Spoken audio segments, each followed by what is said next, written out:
We hate the pain. We hate the setbacks.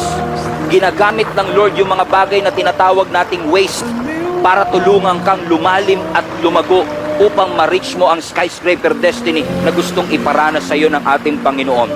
Kung may mga pagkakataon po sa buhay natin na tinignan natin yan na wasted years, yung mga sayang na taon na yon, fertilizer yon para sa growth mo. Yung mga sayang na relationship na yan, fertilizer yan sa growth mo. Yung sinabi mong wasted opportunity, fertilizer ng Lord yan para ikaw ay mas lalo pang lumago. Kasi kung ang sitwasyon naman ay nagtulak sa iyo para magtiwala ng mas malalim sa Diyos, ang relasyon mo sa Lord naging stronger, ang perspective mo nag-shift, eh di ba for the ultimate good na rin yun? Kasi at least that experience taught you to trust God even more.